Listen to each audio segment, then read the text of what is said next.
Hello friends, வணக்கம். எல்லாரும் எப்படி இருக்கீங்க? நாங்க ரொம்ப நல்லா இருக்கோம். சோ இன்னைக்கு ரொம்ப அழகான வீடியோ தான் பார்க்க போறோங்க. என் வரையும் பாருங்க. சோ இப்போ பாத்தீங்கன்னா நம்ம வந்து கோயம்புத்தூருக்கு டிராவல் பண்ண போறோம். இந்த டிராவல் எப்படி இருக்க போகுதுன்னு பாத்தீங்கன்னா காலையில போய் மதியானம் வந்துற போறோம். ஏன் அப்படினா இந்தியாஸ் பிசினஸ் ஐகானிக் அவார்ட் 2025க்கு வந்து நம்மள ஒரு சீஃப் கெஸ்ட் இன்வைட் பண்ணிருக்காங்க. சோ அதுக்காக தான் நம்ம போக போறோம். ரொம்ப ஹாப்பியாவும் ரொம்ப ப்ரௌடாவும் இருக்கு. சோ நம்ம ஒரு பிசினஸ் ஸ்டார்ட் பண்ணி அதை நல்லபடியா கொண்டு போயிட்டு இருக்கோம். அதே மாதிரி பாத்தீங்கன்னா நம்மளுக்கு ஒரு ரெகக்னிஷன் கிடைக்குது. நம்ம வந்து பாத்தீங்கன்னா ஒரு சீஃப் கெஸ்ட் ஒரு இடத்துக்கு போய் நாலு பேரை பார்த்து சோ அவங்களால நம்ம இன்ஸ்பயர் ஆவறதுன்றது ரொம்ப ரொம்ப ஹாப்பியான விஷயம் இல்லையா? சோ நம்ம வந்து டெய்லியுமே வந்து கத்துக்கக்கூடிய விஷயங்கள் நிறைய இருக்கு. சோ நிறைய பேரை பார்த்து நிறைய இன்ஸ்பயர் ஆயிருக்கேன் நான். அந்த மாதிரி நிறைய இன்ஸ்பிரேஷனான லேடிஸை நான் வந்து மீட் பண்ணியிருக்கேன். ஸோ அந்த மாதிரி தான் இன்றைக்கி வந்து இந்தியாஸ் பிஸ்னஸ் ஐகானிக் அவார்டுக்கு நம்ம வந்து போக போகிறோம். காலையில் 4:30 மணிக்கு எழுந்துட்டு நம்மளுக்கு 6 o'clock ஃப்ளைட்டு. ஸோ நான் இன்றைக்கி வந்து பார்த்திங்கன்னா ஸ்டே பண்ணல. ஸோ காலையில் போய்ட்டு மதியானம் வந்துடுற மாதிரி தான் கிளம்பியிருக்கேன். விவான் டைமத்துலாம் தூங்கிட்டு இருக்காங்க. சுவாமிக்கு வந்து நமஸ்காரம் பண்ணிவிட்டு நல்லபடியாக வந்து நம்ம இப்போது கிளம்பிடலாம். முதல்லலாம் ஃப்ளைட்டில் போனால் ரொம்ப ஹாப்பியாக இருக்குங்க. நிறைய வாட்டி நான் உங்களுக்கு ஷேர் பண்ணியிருக்கேன். இப்போ வந்து பார்த்திங்கன்னா ஒரு பயத்தோடு கலந்த ஒரு ஹாப்பினஸ் இருக்குதுன்னு தான் சொல்லணும். ஒரு அச்சம், ஒரு விதமான ஒரு பயம் என்னென்ன சொல்ல தெரியல. ஸோ இப்போ ரீசெண்ட் டைம்ஸ் உங்களுக்கு தெரியும் இல்லையா? ஸோ பிளெயின் கிராஷ்லாம் ஆச்சு. ஸோ அதெல்லாம் பார்க்குறப்ப ரொம்ப வந்து பயமாக இருக்குது. டேக் ஆஃப் ஆகி லேண்ட் ஆகிற வரையுமே வந்து நமக்கு அந்த பயம் இருக்கும். ஸோ ஆல்மோஸ்ட் டைம் பார்த்திங்கன்னா கிட்டத்தட்ட இப்போ வந்து 5 மணி ஆகிடுச்சு. இப்போ நம்ம வந்து ஏர்போர்ட்டுக்கு ரீச் ஆகலாம். எப்பவுமே வந்து நம்மளுக்கு ஒரு 6 o'clock ஃப்ளைட்னா நம்ம வந்து ஒரு 1.5 மணி நேரம் முன்னாடி இருக்கிறது ரொம்ப நல்லது. ஏன்னா உள்ளக்குள்ளே நம்ம செக்யூரிட்டி செக்லாம் இருக்கும். ஸோ அதை தாண்டி நம்ம பைபாஸ் பண்ணி போகிறதுக்கு நமக்கு அந்த டைம் கரெக்டாக இருக்கும். செக்யூரிட்டி செக்லாம் முடிச்சாச்சு. காலையில் ஃப்ரெஷ்ஷாக இருக்குது. எப்போவுமே காலையில் வந்து நம்ம ட்ராவல் பண்ணுறப்போ அந்த ஃப்ரெஷ்ஷான காற்று அந்த நாளே ரொம்ப நல்லாயிருக்கும் ஆக்சுவலாக. அதெல்லாம் பார்த்திங்கன்னா எனக்கு ரொம்ப ஹாப்பியாக ரொம்ப வந்து ரொம்ப சுறுசுறுப்பாக இருந்ததுன்னு சொல்லலாம். ஸோ நம்ம வந்து இப்போ வந்து ஃப்ளைட் கிட்ட போயிடலாம். எனக்கு ஆக்சுவலாக பார்த்திங்கன்னா ஃப்ளைட்டில் போக வேண்டாம், பஸ்ஸில் ட்ராவல் பண்ணலாம் அப்படின்னு தான் நான் ஃபஸ்ட் நினச்சேன். ட்ரெயின் டிக்கெட் கிடைக்கல. ஸோ நான் வந்து தற்காலிகம் ட்ரை பண்ண கிடைக்கல. பஸ் அப்படின்றப்போ எனக்கு சில ஹெல்த் இஷ்யூஸ் இருக்குது. அதனால் ரொம்ப நேரம் வந்து பஸ்ஸில் ட்ராவல் பண்ண முடியல. ஸோ ரொம்ப லாங் ஜேர்னி பஸ்ஸில் பண்ண முடியாது. அதனால பார்த்திங்கன்னா சரி ஃப்ளைட்டில் தான் போகணும் அப்படின்னு முடிவு பண்ணோம். அண்ட் அதே மாதிரி இப்போ சதாப்திக்கு போனோன்னு கூட பார்த்திங்கன்னா ஒரு 700 to 800 rupees வந்து நமக்கு டிஃப்ரென்ஸ் வருது ட்ரெயினுக்கும் ஃப்ளைட்டுக்கும். சரி ஓகே, நம்மளுக்கு அந்த 12 hours இல்லை வந்து 10 hours நம்ம ட்ராவல் பண்ணுறது ஃப்ளைட்டில் வந்து ஒரு 1.5 மணி நேரம் 1.5 மணி கூட கிடையாது, ஒரு 40 minutesல முடிஞ்சிடுது. ஸோ அதுக்காக பரவாயில்ல. அந்த ஒரு எக்ஸஸான காசை இதில் இன்வெஸ்ட் பண்ணுறதுனால உங்களுக்கு டைம் கன்சியூம் ஆகுன்னு சொல்லி இதில் நம்ம வந்து ட்ராவல் பண்ணுறோம். அதே மாதிரி பார்த்திங்க அப்படின்னா இப்போ அங்கே ஸ்டே பண்ணுறதுக்கும் இப்போ வந்து நம்ம ஒரு ரூம் எடுக்கணும். அதுக்கு தனியாக ஒரு 4000 பே பண்ணணும், இல்லை 2000 பே பண்ணணும். ஒரு தனியாக ஒரு விமன் ஒரு ஹோட்டலில் ரூம் எடுத்து தங்குறது நம்ம வந்து நல்லா வந்து ஹோட்டலில் இருந்தால் பரவாயில்ல. அதனால தான் வந்து இதெல்லாம் மைண்டில் வச்சு சரி நம்ம அப் அண்ட் டவுன் ஃப்ளைட்டில் போய்ட்டு இந்த டேவை வந்து ஷார்ட்டாக முடிச்சுக்கலான்னு சொல்லி பிளான் பண்ணது. ஸோ நீங்கள் சொல்லுங்கள், நீங்கள் இந்த மாதிரி ஷார்ட் ட்ரிப்ஸில் இந்த பிளான் பண்ணியிருக்கீங்களா? தனியாக போயிருக்கீங்களா? எப்போவுமே தனியாக போகிறப்போ ரொம்ப ஹாப்பியாகவும் த்ரில்டாகவும் இருக்கும். நான் நிறைய சோலோ ட்ராவல் பண்ணுவேன். எனக்கு அது ரொம்ப பிடிக்கும். ஸோ என் ஹஸ்பண்டுக்கு வந்து நான் பசங்களை பார்த்துக்க நீ போயிட்டு வா அப்படின்றவாரு.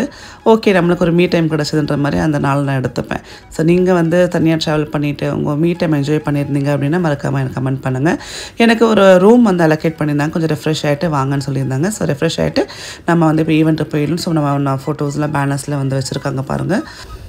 ஸோ இந்த ஈவெண்ட் வந்து ரொம்ப நல்லா ஆர்கனைஸ் பண்ணியிருக்காங்கன்னு தான் சொல்லுவேன். மெயினாக வந்து அதை ஹோஸ்ட் பண்ணுறவர் ரொம்ப எங்கேஜாக வச்சுருந்தாங்க எல்லாருமே. எப்போவுமே வந்து ஒரு ஈவெண்ட்டில் ஹோஸ்ட் யாருன்றதை பொறுத்துட்டு அந்த ஈவெண்ட் வந்து போராக போகுதா இல்லை வந்து நல்லா ஆக்டிவாக இருக்காங்களான்னு சொல்லி நம்ம சொல்லுவோம். அந்த மாதிரி இந்த ஈவெண்ட் வந்து ரொம்ப கலகலன்னு கொண்டு போயிருந்தாங்க. எனக்கு ரொம்ப ஒரு நியூ எக்ஸ்பீரியன்ஸாக இருந்தது. ஸோ ரொம்ப ஹாப்பியாக இருக்குது. நீங்கள் வந்து நம்ம அந்த ஸோ ஏவிலாம் வந்து உங்களுக்கு ப்ளே பண்ணியிருந்தாங்க. அதெல்லாம் வந்து பார்த்துட்டு இந்த பிரதர் தான் வந்து சூப்பராக நல்லா ஃபன்னாக அந்த ஃபுல் அண்ட் ஈவெண்ட்டை கொண்டு போனாங்க. ஸோ நிறைய பேருக்கு வந்து அவார்டு கொடுக்குற ஒரு ஆப்பர்ச்சுனிட்டி எனக்கு கிடச்சிது. அதில் நிறைய நம்மளோட சப்ஸ்கிரைபர்ஸ் நான் மீட் பண்ணேன். ரொம்ப ஹாப்பியாக இருந்தது. அக்கா நான் உங்களை வந்து 4 வருஷமாக பார்க்குறேங்க்கா அப்படின்னு நிறைய பேர் சொன்னாங்க. ஸோ நிறைய பேர் வந்து விவான் ப்ரெக்னன்சிலேருந்து ஃபாலோ பண்ணிட்டு இருந்தாங்க. அண்ட் ரேவந்த் ட்ராயிங்ஸ் பற்றி நிறைய பேர் சொன்னாங்க. சீஃப் கெஸ்ட்டாக வந்ததுக்கு ஒரு அழகான மொமெண்ட்டை கொடுத்தாங்க. அதை வாங்கிட்டு ஒரு ஸ்பீச் கொடுக்க சொன்னாங்க. ஸோ நான் என்னோடய ஜேர்னியை பற்றி ஒரு 10 நிமிஷம் பேசினேன். யூடியூப்பில் ஸ்டார்ட் பண்ணி பிஸ்னஸ் எப்படி போயிட்டுருக்கு, எப்படி என்னென்ன ஸ்ட்ரகிள்ஸ் நான் ஃபேஸ் பண்ணேன், எதெல்லாம் நம்ம காது கொடுத்து கேட்கணும், யாரெல்லாம் நம்ம அவாய்ட் பண்ணலாம் அப்படின்னு நிறைய விஷயங்கள் எனக்கு மனசில் பட்டதை பேசினேன். அது நிறைய பேருக்கு பிடிச்சிருந்ததுன்னு நினைக்கிறேன். ஸோ நல்லாவே ரெஸ்பாண்ட் பண்ணாங்க. அண்ட் அதே மாதிரி அவார்ட்ஸும் வந்து கொடுக்க ஆரம்பிச்சிட்டோம். அண்ட் ஈவெண்ட் ரொம்ப நல்லா போச்சு. ஸோ அதுக்கப்புறம் நான் முடிச்சு கரெக்டாக எனக்கு வந்து பார்த்திங்கன்னா 1:30 மணிக்கு வந்து ஃப்ளைட்டு. ஸோ நான் 12 மணிக்கெலாம் கிளம்பிட்டேன்.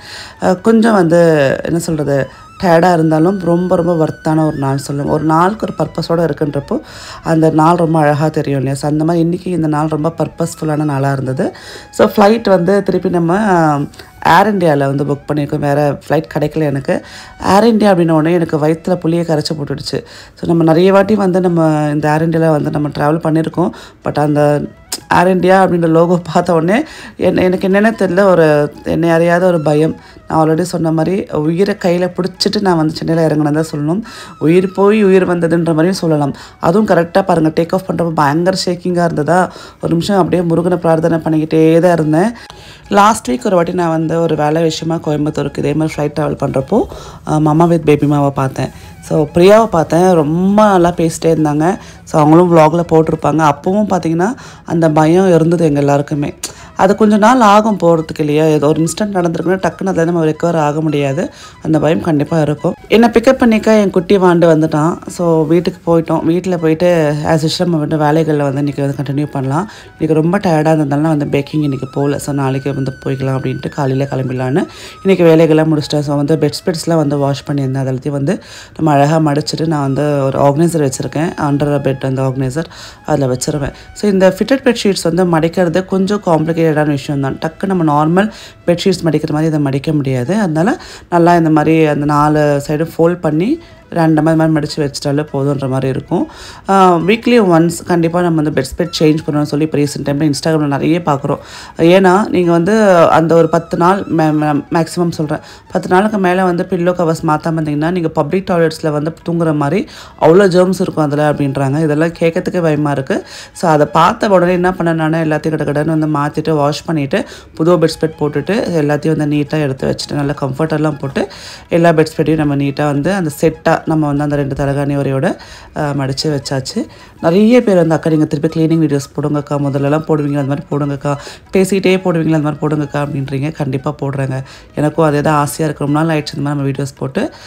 கொஞ்சம் லாங் கேப் ஆகிடுச்சு, இல்லை 2 வாரத்துக்கு மேலே ஆகிடுச்சு லாஸ்ட் வீடியோ போட்டு. அதுக்கு ரீசன் பார்த்தீங்கன்னா கண்டினியூஸாக பேக்கிங் ஆஃபர் போட்டிருந்தீங்க, நல்லா ஆர்டர்ஸ் வந்துட்டுருக்குங்க.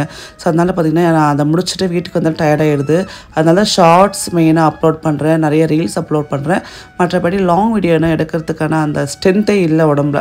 ஸோ இப்போ தான் மல்டிவிட்டமின் டேப்லெட்ஸ்லாம் போட்டுட்ருக்கேன். கொஞ்சம் வந்து நமக்கு சத்து வரணும் அப்படின்ட்டு ரொம்ப ரொம்ப டயர்டாகிடுது. ஸோ நான் ஓப்பனாக சொல்கிறேன்னா இதில் வந்து மறைச்சவங்ககிட்ட பேசுறதுக்கு ஒன்றுமே கிடையாது. ஸோ நம்மளுக்கு ஒரு இடத்துல வந்து ஒரு எனர்ஜி இல்லாதப்போ நம்ம எப்படி அதை எடுப்போம்ல. இப்போ தான் கொஞ்சம் கொஞ்சமாக அந்த மல்டிவிட்டமின்லாம் போட்டுட்டு ஓரளவுக்கு எனர்ஜி வந்திருக்கு. ஸோ இனிமேல் ரெகுலராக கொடுக்க கண்டிப்பாக ட்ரை பண்ணுறாங்க. அதே மாதிரி பார்த்திங்கன்னா துணியெல்லாம் அழகாக மடித்து நம்ம உள்ள ஆர்கனைஸ் பண்ணியாச்சு. இப்போ வந்து லாஸ்ட் ஒரு வீக்காக எங்கள் வீட்டில் க்ளீனிங் போயிட்டுருக்கு. நான் உங்களுக்கு அதையும் அப்டேட் பண்ணுறேன்.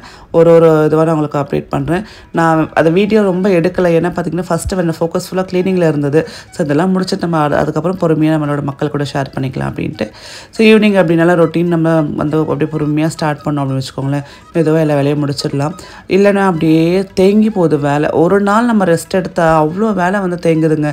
அதாவது நம்ம வந்து பொம்புற மாதிரி ஓடிக்கிட்டே இருந்தால் தான் அந்த வீடாக இருக்குது. இல்லை ஒரு நாள் முடியல கொஞ்சம் படுக்கலாம் அப்படின்றப்போ அந்த வேலைகள் அப்படியே தேங்குது. ஸோ அந்த மாதிரி தான் இன்றைக்கி நிலமை இருக்குது. அதனால டக்குன்னு அந்த டைமில் அந்த வேலையை முடிச்சிட வேண்டியது தான். அதுவும் வந்து ஒரு பிஸ்னஸும் பார்த்துக்கிட்டு வீடும் பார்த்துக்கிட்டு பண்ணுறப்போ ரொம்ப வந்து நம்ம அந்த டைம் அப்படின்றது மெயின்டைன் பண்ண வேண்டியதாக இருக்குது. சமைக்கிறதுக்காக இருக்கட்டும், இல்லை வீடு வேலை, இல்லை சின்ன துணி மடித்து வைக்கிறது கூட வந்து பார்த்திங்கன்னா அந்த டைமில் முடிச்சிட்டா தான் நம்மளுக்கு வந்து கரெக்டாக இருக்கிற மாதிரி ஃபீல் ஆகுது. ஸோ இன்றைக்கி வந்து என்ன எங்கள் வீட்டில் நைட் டின்னர் பார்த்திங்கன்னா சூப்பரான மணக்க புதினா சட்னி, அப்புறம் பார்த்திங்கன்னா இட்லி. இது தான் வந்து நான் பண்ண போகிறேன். அதுக்கு வந்து ஒரு கட்டு புதினா, அப்புறம் கொத்தமல்லி, தேங்காய், இஞ்சி, பூண்டுன்ற புளி, அப்புறம் வந்து வரமிளகா அதெல்லாம் எடுத்து வச்சுருக்கேன். ஒரு 3/4 கப் அளவுக்கு உளுத்தம் பருப்பு எடுத்து நல்லா பொன்னிறமாக வறுக்கணும். உளுத்தம் பருப்பு வந்து பொன்னிறமாக வறுக்கிறப்ப நல்லா மணம் வரும். அந்த மணம் வந்தால் தான் அது வறுபட்ட மாதிரி நம்மளுக்கு ஒரு கணக்கு. அதில் கொஞ்சோண்டு பெருங்காயம் சேர்த்துட்டு, அப்புறம் வந்து காஞ்ச மிளகாலாம் சேர்த்துட்டு நம்ம வந்து நல்லா வதக்கி எடுத்துக்கலாம். இதில் வந்து நம்ம எடுத்து வச்சக்கூடிய புதினா, கொத்தமல்லி, பச்சை மிளகா, அப்புறம் பார்த்திங்கன்னா இஞ்சி, தேங்காய் எல்லாத்தையும் ஒன்றா போட்டு நல்லா மூடி போட்டு வதக்கி எடுத்துகிட்டு அரைச்சி எடுத்தோம் அப்படின்னா புளியை சேர்த்துட்டு சூப்பரான மணக்க சிம்பிளான புதினா சட்னி ரெடி ஆகிடுச்சு. ஸோ மறக்காம ட்ரை பண்ணி பார்த்துட்டு எப்படி இருக்குன்னு சொல்லுங்கள். ரொம்ப சிம்பிள் தான், உங்களுக்கு தெரிஞ்சிருக்கும்னு நினைக்கிறேன். பட் தெரியாதவங்களுக்காக ஒரு சின்ன டிப். சரியா? சரி, இன்றைக்கி ஒரு அழகான விஷயத்தை பற்றி பார்க்கலாமா? நிறைய பேர் வந்து சொல்லுவாங்க வெளியில் தான் எதிரி இருப்பாங்க. இப்போ ஒருத்தவங்க வளர்கிறாங்க அப்படின்னா வெளியில் தான் நிறைய எதிரி இருப்பாங்க அப்படின்ட்டு. பட் ஆக்சுவலான விஷயம் என்ன தெரியுமா, நம்ம குடும்பத்துக்குள்ளேயே நிறைய நம்மளுக்கு வந்து சைலண்ட் கில்லர்ஸ்லாம் இருப்பாங்க. அவங்க எப்படின்னு வச்சுக்கோங்களேன், நம்ம சஃபர் சஃபர் ஆகிறது பார்க்கணுன்னு ஆசைப்படுவாங்க. பட் சம்டைம்ஸ் நம்ம வந்து என்ன பண்ணுவோம், டிசப்பாயிண்ட் பண்ணுறோம். நம்ம சஃபர் ஆகாமல் லைஃப்பில் வந்து மெயில் அச்சீவ் பண்ணிட்டு போயிட்டே இருப்போம். அதே மாதிரி பார்த்திங்கன்னா சைலண்ட்டாக வந்து நம்மளுக்கு வந்து எதாவது கெட்டது நடக்கும்னு சொல்லி நினச்சிட்டே இருப்பாங்க.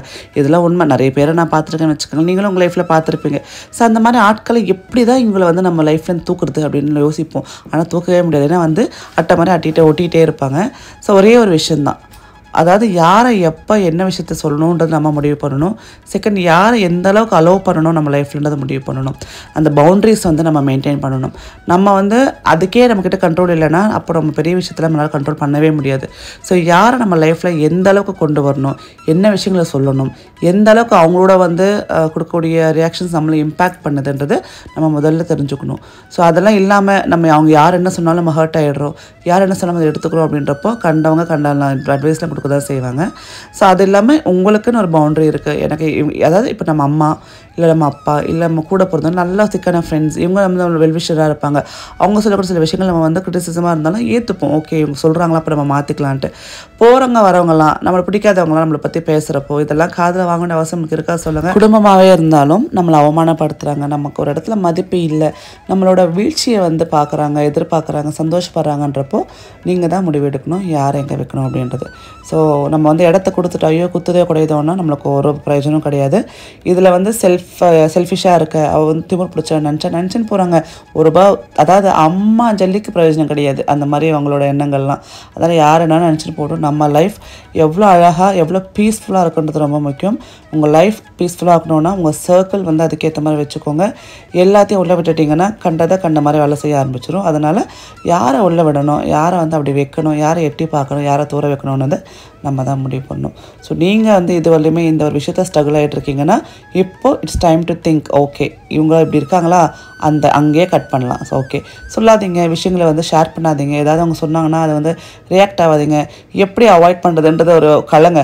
அதை கண்டிப்பாக வந்து எல்லாருக்கும் தெரியாது இல்லையா. நிறைய பேர் ஐயோ அக்கா என்னால் அவாய்டே பண்ண முடியலக்கா, என்னக்கா பண்ணுறது, ரொம்ப டாக்ஸிக்காக இருக்காங்க அப்படின்னு சொல்லுவாங்க. பட் நீங்கள் அவாய்ட் பண்ணி தான் ஆகணும். சில விஷயங்கள் வந்து பகிராதீங்க, சில விஷயத்துக்கு வந்து நீங்கள் வந்து சொல்லாதீங்க.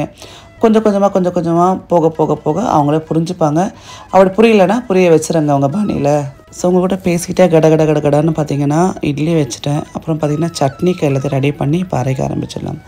புதினா சட்னி இட்லிக்கு செம்ம காம்பினேஷன். யாருக்கெல்லாம் பிடிக்கும் மறக்காமல் வந்து ஆமாக்கா பிடிக்கும் அப்படின்னு சொல்லுங்கள். ஸோ எனக்கு ரொம்ப ஹாப்பியாக இருக்கும். இன்னொரு விஷயம் என்ன அப்படின்னா, நான் சொல்லக்கூடிய சில விஷயங்கள் வந்து நிறைய பேருக்கு பிடிக்குது இல்லையா. இந்த மாதிரி நிறைய மோட்டிவேஷன் டிப்ஸ் வேணும், இல்லைக்கா நீங்கள் ஜென்ரலாக ஏதாவது ஒன்று இந்த மாதிரி சொல்லுங்கக்கா எங்களுக்கு ரொம்ப பிடிச்சிருக்குன்னு சொல்லி அப்படி நினச்சிங்கன்னா மறக்காமல் அதை தெரியப்படுத்துங்க எனக்கு. அக்கா இந்த மாதிரி மோட்டிவேஷன் சொல்லுங்கக்கா அப்படின்னு. நான் இன்னும் நிறைய விஷயம் எக்கச்சக்கமாக இருக்குங்க, எவ்வளோ பார்த்துருக்கோம். எனக்கு இப்போ 38 வயசு ஆகுது. 38 வயசில் ஒரு 20 வயசுலேயும் விட்டுருங்க, குழந்தையாக இருந்திருப்போம், டீனேஜாக இருந்திருப்போம், ஆஃபீஸ்க்குலாம் போயிருப்போம். அந்த டைம்லலாம் பெருசாக நம்ம வந்து இந்த விஷயத்தெலாம் கண்டுக்க மாட்டோம். பட் அதுக்கப்புறம் கல்யாணம் ஆகிட்டு வந்ததுக்கப்புறம் எவ்வளோ விஷயம் பார்த்துருப்போம். ஸோ அவ்வளோ இருக்குது கொட்டி தீக்க. சொல்லுங்கள், இன்னொன்னா வந்து நம்ம அழகாக அள்ளி தெரிச்சிடலாம் ஒரு வீடியோவில். ஸோ உங்களுக்கும் வந்து ஜாலியாக இருக்கும், எனக்கும் ஜாலியாக இருக்கும் அதில் பேசுகிறதுக்கு. ஸோ அப்படியே பேசிக்கிட்டே நம்மளோட விலாகை கண்டினியூ பண்ணலாம். ஸோ இந்த மாதிரி நிறைய விஷயங்கள் இருக்குங்க. 1 இல்லை 2 இல்லை. ஸோ என்னோடய டெலிவரி டைமில் குழந்தை பிறக்கிறதுக்கு முன்னாடி 3 வருஷம் லேட் ஆனதுக்கு என்னென்ன பேசினாங்க. கல்யாணம் ஆகிட்டா பொம்பளை வந்து குழந்தை பெற்றுக்க போகிற மிஷின். ஸோ கல்யாணம் ஆகிடுச்சு, அப்பா ஒரு 6 மாதம் தான் டைம் உனக்கு, அதுக்கப்புறம் நீ கண்டிப்பாக கன்சீவ் ஆகணும். ஆவலியா போய் கண்ணை முன்னே டாக்டரை பார்த்துரு, உனக்கு பிரச்சனை இருக்குது இல்லையா, உன் மேலே தான் ப்ளேம் வரும், நீ தான் வந்து பொறுப்பேற்றுக்குன்ற மாதிரி சொசைட்டி சொல்லுது. இதை பற்றி என்ன சொல்கிறீங்க? மீண்டும் சந்திக்கிறேன். பாய்.